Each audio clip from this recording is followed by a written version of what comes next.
Hello guys, welcome back to my new video lecture which is based on the topic mineral nutrition। तो हम लोग आज continue करेंगे हमारा चैप्टर मिनरल न्यूट्रिशन। तो उसमें अभी हम आगे बढ़ेंगे एक नए टॉपिक के ऊपर which is based on the mechanism of absorption of elements। तो इस टॉपिक में हम देखेंगे कि किस तरह से एब्जॉर्प्शन होता है एलिमेंट्स का। कौन से एलिमेंट्स? वो एसेंशियल एलिमेंट्स जो प्लांट के ग्रोथ और डेवलपमेंट के लिए बहुत नेसेसरी होते हैं, एब्सोल्युटली नेसेसरी होते हैं, जिससे प्लांट का इनऑर्गेनिक न्यूट्रिशन फुलफिल होता है। ओके, तो जैसे कि अभी तक हमने देखा इस चैप्टर के बारे में अगर कुछ इंपॉर्टेंट है तो वो है role of elements. Role of elements in the nutrition of plants. वो एलिमेंट्स जो मेनली ऑब्टेन होते हैं फ्रॉम द सॉइल और वो एक्ट करते हैं as nutrients. Those elements which once they enter the plant body, which are inorganic in nature, they act as nutrients। है कि नहीं? और न्यूट्रिएंट का मतलब अब तो आप जानते हैं, वो केमिकल सब्सटेंस जो एक्ट करता है as raw material for building the body of an organism and maintaining its functions, है ना।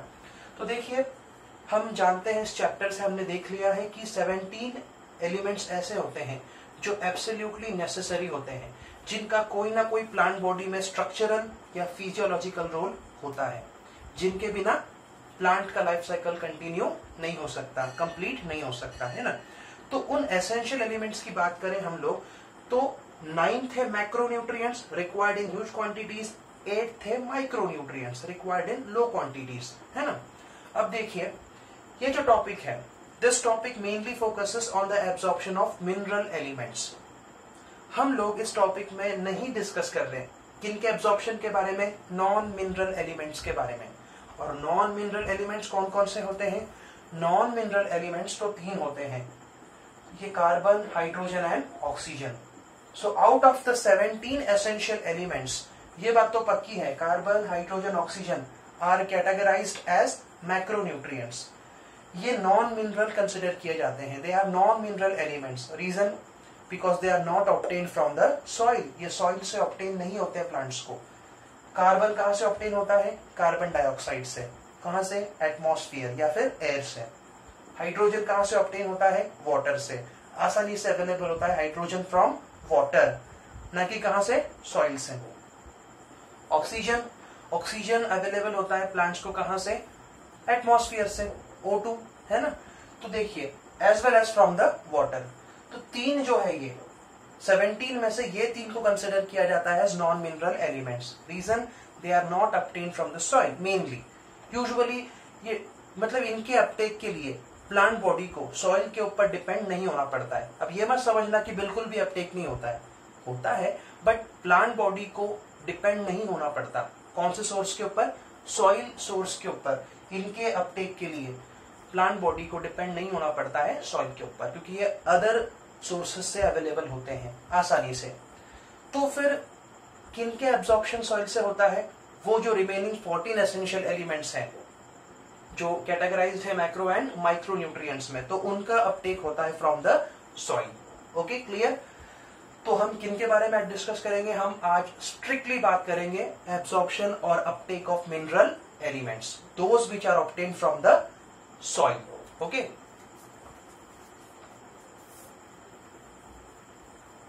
ओके, सो आगे बढ़ते हैं। तो ये जो मैकेनिज्म है, इसको देखने से पहले कुछ बेसिक्स की तरफ ध्यान देते हैं। तो बेसिक पॉइंट क्या बोलता है? Soil. Soil is the main source of mineral elements. Soil reservoir होता है, भंडार होता है, स्टोर हाउस होता है मिनरल एलिमेंट्स का, और प्लांट बॉडी को मिनरल एलिमेंट्स ऑब्टेन होंगे सॉइल से। दूसरा बेसिक पॉइंट, वो कौन सा पार्ट होगा प्लांट का जो इन मिनरल एलिमेंट्स का अपटेक करेगा? कौन सा होगा? रूट्स। बिल्कुल, क्योंकि रूट्स ही तो कांटेक्ट में होते हैं सॉइल के, है ना। सो सॉइल के कांटेक्ट में होते हैं roots.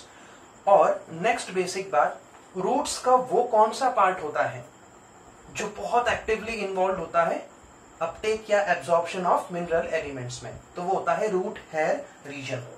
So the root hair cells, ये जो रूट हेयर सेल्स होते हैं, these root hair cells are very actively involved in the absorption or uptake of mineral elements. So root hair cells is a part of root, है ना। So root hair cells actively involve होते हैं in the absorption of mineral elements. चलो ठीक है, ये भी clear हो गया। अब एक इंपॉर्टेंट कंसेप्ट मैं आपको बता रहा हूं, एक इंपॉर्टेंट टर्म आपको बता रहा हूं, उसके ऊपर फोकस करिएगा। तो वो इंपॉर्टेंट टर्म है, चलो ये समझ गया आपको, प्लांट के रूट्स अपटेक करेंगे मिनरल एलिमेंट्स का सॉइल से, उसमें भी कौन से मेनली इन्वॉल्व होंगे, रूट हेयर सेल्स। अब एक इंपॉर्टेंट कंसेप्ट बता रहा हूं, rate of mineral absorption. Rate of mineral absorption is usually independent on their concentration in the soil.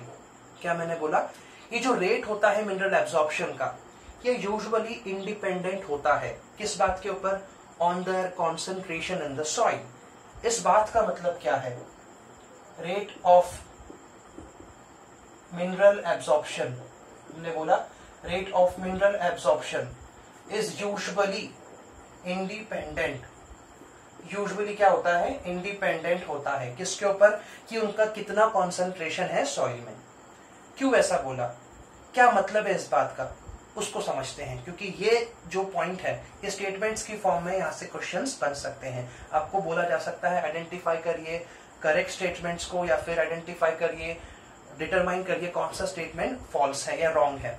तो देखिए, इस बात का मतलब है जो प्लांट के रूट्स है वो मिनरल एलिमेंट्स का एब्जॉर्प्शन ज्यादा मात्रा में करेंगे या कम मात्रा में करेंगे, ये यूजुअली डिपेंड नहीं होता है ना। इंडिपेंडेंट बोला है ना, यूजुअली डिपेंड नहीं होता है, तो क्या होता है, इंडिपेंडेंट होता है किस बात के ऊपर, कि उनका कितना कॉन्सेंट्रेशन है सॉइल के अंदर। देखिए मैंने क्या बोला है, ध्यान रखिए, यूजुअली बोला है मैंने, ये नहीं बोला ऑलवेज, यूजुअली, मोस्ट ऑफन, ज्यादातर। तो मिनरल एब्जॉर्प्शन ज्यादा मात्रा में होगा कम मात्रा में होगा, ये डिपेंड यूजुअली नहीं करता कि उनका कितना कॉन्सेंट्रेशन है सॉइल के अंदर, ठीक है। Usually independent on their concentration in soil. ये पॉइंट क्लियर हो गया। देखो यहां से आपका स्टेटमेंट्स में क्वेश्चन आ सकता है, आपको ध्यान रखना है। तो ये बात भी क्लियर हो गई। अब दूसरी बेसिक बात, दूसरी इंपॉर्टेंट टर्म, मिनरल एलिमेंट्स का जो अपटेक है, mineral elements are uptaken in which form, in the form of ions. Okay, ये जो मिनरल एलिमेंट्स है उनका अपटेक होता है in the form of ions, either positively charged cations और negatively charged anions. Positively charged cations या negatively charged anions. तो ions की फॉर्म में उनका अपटेक होता है, सॉइल से होता है, रूट्स इन्वॉल्व होते हैं, और रूट्स के कौन से सेल्स इन्वॉल्व होते हैं, रूट है सेल्स। ये सब बेसिक बातों पे आप समझ गए, ये भी बता दिया मैंने। Rate of mineral absorption usually independent होता है on their concentration in the soil. तो ये पूरे बेसिक्स कवर हो गए, कंप्लीट हो गए। अब हम देखते हैं कि ये जो मैकेनिज्म है एब्जॉर्प्शन ऑफ एलिमेंट्स का, इसको कई तरह के रिसर्चर्स ने फाइंड आउट किया है, स्टडी किया है इन आइसोलेटेड सेल्स, टिश्यूज या ऑर्गन्स। कई तरह के स्टडीज परफॉर्म किए गए कि आखिर कौन से तरह से एब्जॉर्प्शन होता है मिनरल एलिमेंट्स का। तो ये सब जो कंक्लूजन निकाला उन्होंने, अलग अलग तरह के रिसर्चर्स ने, अलग अलग तरह के साइंटिस्ट ने इसको पढ़ा। आइसोलेटेड मतलब अलग किए गए सेल्स या टिश्यूज या ऑर्गन्स के ऊपर टेस्ट किए गए, डिटरमाइन किया गया।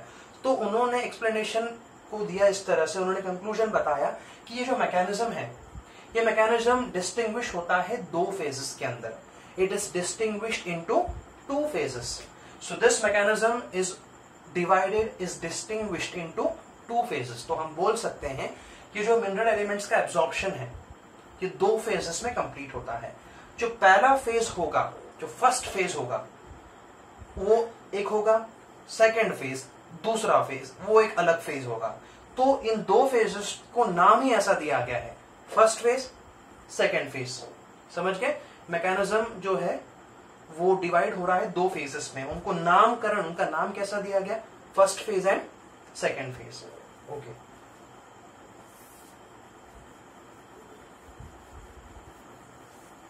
तो देखते हैं मैकेनिज्म डिवाइड हो रहा है दो फेजेस के अंदर।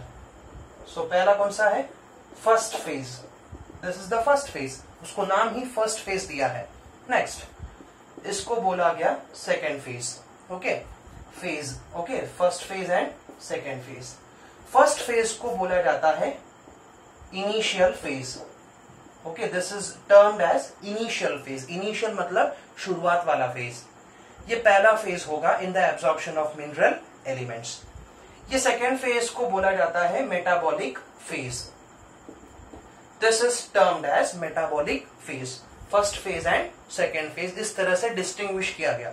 उन्होंने जो फाइंड आउट किया ना, जो हमको समझना है अभी, तो उसको डिस्टिंग्विश किया है दो फेजेस के अंदर। देखिए, ध्यान देना, ये जो टॉपिक हम डिस्कस कर रहे हैं ये आपको समझने में हेल्प होगा। Not only this chapter mineral nutrition, but it will also help you to understand the transport and plants chapter.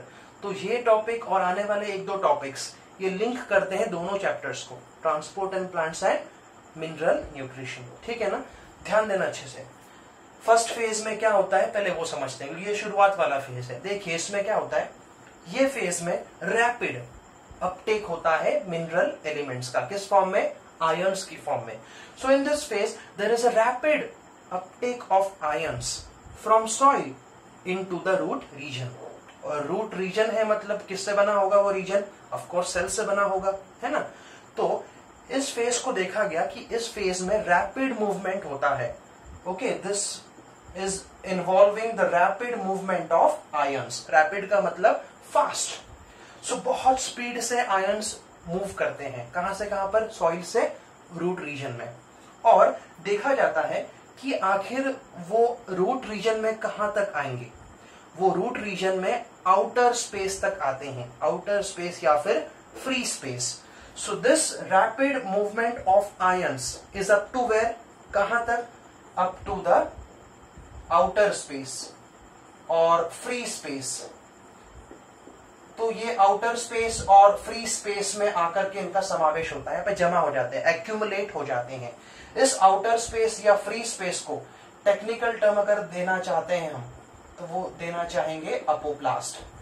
सो वो रीजन को कहा जाता है, दैट इज हम कह सकते हैं इसको apoplast. Okay, so first phase और initial phase is very rapid. Rapid uptake of ions it take place. कहां पर होता है? इनटू द आउटर स्पेस और free space. This outer space और free space is known as apoplast. ध्यान रखिए, apoplast वाला टर्म आप देख चुके हैं इन ट्रांसपोर्ट एंड प्लांट्स। देखिए अपोप्लास्ट का मतलब क्या होता है? वो स्पेस जो नॉन लिविंग कंसिडर किया जाता है, प्लांट टिश्यू या ऑर्गन्स की अगर हम बात करें, so apoplast is considered as non living part of the plant body. और अपोप्लास्ट रीजन कहां पर होता है? वो स्पेस जो आउटसाइड द प्लाज्मा मेम्ब्रेन होता है एंड बिटवीन सेल वॉल, है ना। तो उस स्पेस को कहा जाता है अपोप्लास्ट। तो मैं यहाँ पे दिखाता हूं आपको अपोप्लास्ट किसको कंसिडर किया जाए। सपोज ये प्लांट की सेल है जिसको अपना सेल वॉल होता है, this is the plasma membrane, है ना, और ये होती है सेल वॉल। तो ये वाला जो स्पेस होता है, दिस पर्टिकुलर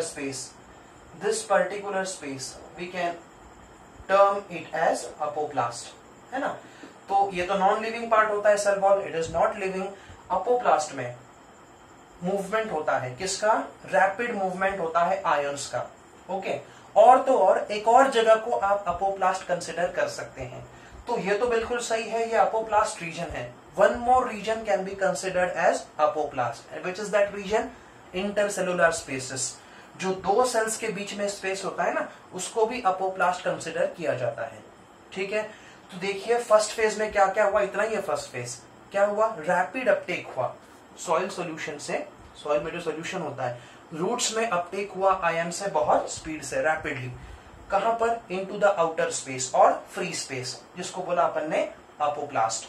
ये देखिए अपोप्लास्ट होता है, या फिर दो सेल्स के बीच में होने वाला स्पेस, इस स्पेस को भी अपोप्लास्ट बोला जा सकता है।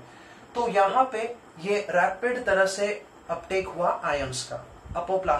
अपोप्लास्ट तक आयंस आकर के जमा हो गए। इस फेज को बोलते हैं फर्स्ट फेज या इनिशियल फेज, शुरुआत वाला फेज। देखिए इस प्रोसेस में जो मेथड इन्वॉल्व है वो मेथड होता है passive. It is a passive process. Passive process का मतलब there is no involvement of energy. किसी भी तरह की एक्सपेंडिचर यहाँ पे नहीं होती। मेटाबॉलिक एनर्जी मतलब यहाँ पे बिल्कुल भी सेल्स को यूटिलाइज नहीं करनी पड़ती है energy in the form of ATP. So first phase is what kind of absorption it is? Passive absorption, which does not involve any kind of energy. तो बस इतना है, फर्स्ट फेज में इतना ही है।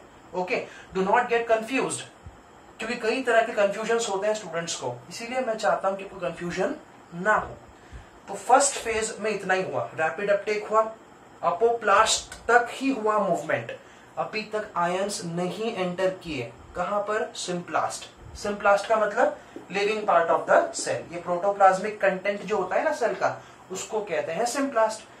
अभी तक सिम्प्लास्ट में मूवमेंट नहीं हुआ आयंस का। कहां तक हुआ है? सिर्फ अपोप्लास्ट। सो इनिशियल फेज में आयंस का मूवमेंट होता है सिर्फ कहां तक? अपोप्लास्ट रीजन तक। क्लियर है? और इस तरह की मूवमेंट में किसी भी तरह का एक्सपेंडिचर नहीं होता है एनर्जी का। क्लियर? तो ये हो गया फर्स्ट फेज। अब डिस्कशन करेंगे हम लोग सेकेंड फेज के बारे में।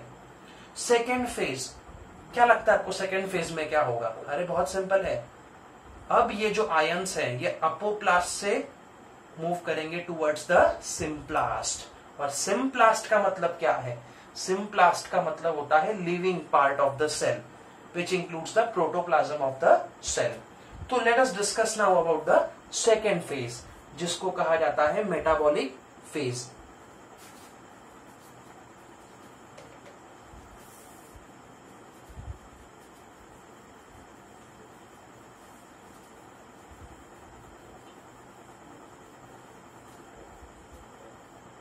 So अभी हम देख रहे हैं second phase of mineral absorption. So second phase, या फिर इसको कहा जाता है मेटाबॉलिक फेज। तो देखिए, अब देखिए, suppose let us take an example. थोड़ा एग्जांपल लेते ताकि आपको समझने में इजी हो जाए। तो अभी तक देखा, सपोज ये प्लांट सेल है, this is the plant cell, this is the plasma membrane, है ना। तो इसको ध्यान में रखते हुए अभी तक तो आयंस कहां तक आए? यहां तक आए हैं, अपोप्लास्ट, है ना। यहां तक तो वो आ चुके हैं। कौन से फेज में? फर्स्ट फेज में, है ना, जहां पे एनर्जी का एक्सपेंडिचर नहीं हुआ था। क्लियर? अब देखिए, ये जो सेकेंड फेज होता है, as compare to first phase, the movement of ions is slow. यहां पर मूवमेंट जो होगा आयंस का इनटू द सिम्प्लास्ट, अपोप्लास्ट से सिम्प्लास्ट में, तो ये काफी स्लो होता है। So this is a slow mechanism as compare to the first phase. Initial phase काफी रैपिड था। यहां पे slowly the ions, the mineral ions are going to be taken inside the symplast. तो ये वाला रीजन हो गया सिम्प्लास्ट। और सिम्प्लास्ट में ये जो मूवमेंट है आयंस का, ये स्लोली होगा। ओके, ये पहली बात हो गई। अब इस प्रोसेस के बारे में अगर देखा जाए तो ये प्रोसेस पैसिव होगा या एक्टिव, इसके बारे में अगर सोचा जाए तो जवाब ये निकल के आता है कि it is involving both types of processes. दोनों भी टाइप्स ऑफ प्रोसेसेस इसमें इन्वॉल्व है। It is a passive process as well as active process. तो यहीं से कंफ्यूजन होता है हमारे एनसीईआरटी टेक्स्ट बुक में जो कंटेंट दिया है, पेज नंबर 200 के ऊपर जो मेंशन किया है, थोड़ा कंफ्यूजिंग होता है स्टूडेंट्स को। कैसे? देखो, मैं बता रहा हूं, मेरा मकसद है आपको बहुत आसान लगे ये टॉपिक, इसीलिए यहां तक तो आ गए थे, बराबर, अपोप्लास्ट में तो आ गए थे, अब यहां पर आने वाले हैं। तो दोनों तरह के प्रोसेसेस इन्वॉल्व होंगे। मैं बताऊंगा पहले पैसिव प्रोसेस, किस तरह से पैसिव प्रोसेस में इन्वॉल्व होगी। तो देखिए, यहां से यहां पर आने के लिए क्रॉस करना होगा किसको? Plasma membrane. So the ions have to cross the plasma membrane. तो प्लाज्मा मेम्ब्रेन के ऊपर कई तरह के ट्रांसमेम्ब्रेन प्रोटीन्स प्रेजेंट होते हैं। There are different types of transmembrane proteins. Transmembrane proteins plasma membrane के ऊपर प्रेजेंट होते हैं, और उनमें से कुछ ट्रांसमेम्ब्रेन प्रोटीन्स जो है वो चैनल प्रोटीन्स होते हैं, और वो चैनल प्रोटीन्स होते हैं हमारे ion channels. So there are some ion channels over here. तो यहां पर कुछ आयन चैनल्स प्रेजेंट होते हैं। ये आयन चैनल्स स्पेसिफिक होते हैं। याद करिए, हमने पढ़ा था आयन चैनल्स का नाम फैसिलिटेटेड डिफ्यूजन में, ट्रांसपोर्ट इन प्लांट्स में, शॉर्ट डिस्टेंस ट्रांसपोर्ट चल रहा है ना, विद इन द सेल। तो आयन चैनल्स होते हैं जो एक्ट करते हैं selective pores. These are the transmembrane proteins which act as selective pores. ये पोर्स की तरह काम करते हैं सिलेक्टिव, क्योंकि दे आर हाईली सिलेक्टिव। हर तरह के आयन के लिए कोई ना कोई आयन चैनल होता है जो स्पेसिफिक होता है उस आयन के लिए, है ना। तो इस तरह से आयन चैनल्स काम करते हैं इस प्रोसेस में। पहले तो ये वाला जो मूवमेंट हो रहा है ये पैसिव प्रोसेस है। This is a case of facilitated diffusion, no involvement of metabolic energy, there is no involvement of energy. Passive movement हो रहा है आयंस का from a region of higher concentration to a region of lower concentration. So ये तो हुआ passive process, किसमें, second phase में, जहां पर अपोप्लास्ट से सिम्प्लास्ट में मूवमेंट हो रहा है आयंस का। अब दूसरी बात करते हैं, एक्टिव प्रोसेस। इसमें एक्टिव प्रोसेस भी इन्वॉल्व होता है।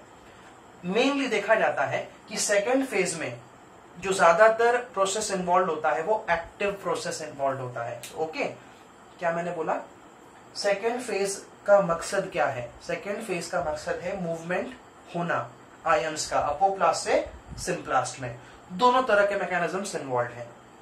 अपोप्लास्ट से सिम्प्लास्ट में आने के लिए दोनों तरह के मैकेनिज्म्स इन्वॉल्व हैं। पैसिव प्रोसेस भी इन्वॉल्व है, एक्टिव प्रोसेस भी इन्वॉल्व है, बट मेनली जो प्रोसेस इन्वॉल्व होता है वो होता है active process. The main process that is involve is active process. So active process के दौरान कुछ मेम्ब्रेन प्रोटीन्स काम आते हैं। इसी तरह से कुछ मेम्ब्रेन प्रोटीन्स काम आते हैं जो प्रेजेंट होते हैं on the plasma membrane. Okay, वो प्लाज्मा मेम्ब्रेन के ऊपर जो प्रोटीन्स प्रेजेंट होते हैं वो भी ट्रांसमेम्ब्रेन प्रोटीन्स है, बट वो एक्ट नहीं करते हैं एज चैनल प्रोटीन्स, वो होते हैं कैरियर प्रोटीन्स, और ये प्रोटीन्स एक्ट करते हैं as pumps. These proteins are going to act as pumps, और इनका फंक्शन होता है कैरी आउट करना मूवमेंट ऑफ आयंस। आयंस की मूवमेंट ये कैरी आउट करते हैं अपोप्लास्ट से सिम्प्लास्ट के अंदर। सो इस तरह से एक्टिव प्रोसेस में जो ट्रांसमेम्ब्रेन प्रोटीन्स इन्वॉल्व हैं, तो वो ट्रांसमेम्ब्रेन प्रोटीन्स जो है वो एक्ट करते हैं as pumps. In the active process, the proteins present on plasma membrane, they act as pumps, and their main function is to carry out the movement of ions. और ये जो movement होता है आयंस का, ये दो तरह से होता है, towards the symplast and away from the symplast. मतलब अपोप्लास्ट से सिम्प्लास्ट में, सिम्प्लास्ट से अपोप्लास्ट में। सो दो तरह की मूवमेंट ये करा सकते हैं, ठीक है, towards the apoplast, towards the apoplast and towards the symplast. Okay, so इस तरह की मूवमेंट ये कराते हैं पंप्स, और इस तरह की मूवमेंट जब पंप्स ऑपरेट करते हैं एक्टिव प्रोसेस में, तो इस तरह की मूवमेंट ऑफ आयंस को कहा जाता है flux. So this type of movement of ions that takes place during active process in the second phase through pumps, special transmembrane proteins that act as pumps, it is known as flux, and there are two types of flux movements. अगर outward movement हो रहा है, symplast से apoplast में अगर ions को भेजा जा रहा है, तो उसको कहते हैं ई फ्लक्स। इसको कहा जाता है, देखो बाहर जा रहा है ना ये, तो इसको कहा जाता है ई फ्लक्स। और जब कभी भी आयंस का मूवमेंट होता है अपोप्लास्ट से सिम्प्लास्ट के अंदर, तो इसको कहा जाता है इनफ्लक्स। ओके, तो ध्यान रखिए, ये फ्लक्स का जो मूवमेंट होता है ना आयंस का, ये यूज होता है strictly during the active process. और इस प्रोसेस में क्या होता है, एनर्जी यूज होती है। क्यों? क्योंकि बिकॉज एक्टिव बोला है हमने, मतलब यहां पर इस केस में मूवमेंट होगा आयंस का from a region of low concentration to a region of high concentration. Clear हो गया? तो ये है हमारा सेकेंड फेज। हमने देखा, थोड़ा समराइज करते हैं, सेकेंड फेज जो था हमारा, second phase of mineral absorption, इसमें दोनों तरह के प्रोसेसेस इन्वॉल्व हैं, पैसिव भी और एक्टिव भी, बट मेनली कौन सा, मेनली एक्टिव प्रोसेस। क्यों मैंने बोला, क्योंकि ज्यादातर एक्टिव प्रोसेस ही इन्वॉल्व होता है, ओके, बट पैसिव प्रोसेस भी इन्वॉल्व होता है। क्लियर? तो एनसीईआरटी टेक्स्ट बुक में थोड़ा कंफ्यूजन होता है स्टूडेंट्स को, तो वो कंफ्यूजन अवॉइड करने के लिए मैंने आपको ये एक्सप्लेन किया है अलग अलग फेजेस में। वापस से समराइज करते हैं। फर्स्ट फेज में सिर्फ क्या होता है, मूवमेंट होता है आयंस का, कहां तक, अपोप्लास्ट। अभी तक आयंस मूव नहीं किए, कहां पर, सिम्प्लास्ट में। सेकेंड फेज में मूवमेंट होता है आयंस का अपोप्लास्ट से सिम्प्लास्ट में, दोनों मैकेनिज्म से, पैसिवली भी और एक्टिवली भी। पैसिव में कौन काम आए, मेम्ब्रेन प्रोटीन्स जो एक्ट करते थे एज आयन चैनल्स। ये आयन चैनल्स काम करते हैं सिलेक्टिव पोर्स। ओके, ये केस एनर्जी का इन्वॉल्वमेंट नहीं। और यहां पे एक्टिव प्रोसेस भी इन्वॉल्व है, मेनली तो यही है। इसके द्वारा जो मूवमेंट होता है आयंस का अंदर या बाहर, उसको कहते हैं फ्लक्स। इनवर्ड मूवमेंट को कहते हैं इनफ्लक्स, आउटवर्ड मूवमेंट को कहते हैं efflux. So this is all about the mechanism of absorption of elements. कौन से एलिमेंट्स, मिनरल एलिमेंट्स जो अपटेक होते हैं सॉइल से रूट्स में। So I hope this is clear to you. थोड़ा कंफ्यूजन वाला पार्ट है, लेकिन आप मैंने कोशिश की आपको आसान से आसान तरह से बताने की। तो पढ़ाई करते रहिए, मेहनत करते रहिए। अगर आपको कोई डाउट्स आते हैं आपको, तो आप कमेंट सेक्शन में सवाल पूछ सकते हैं। Thank you so much. पढ़ाई करते रहिए।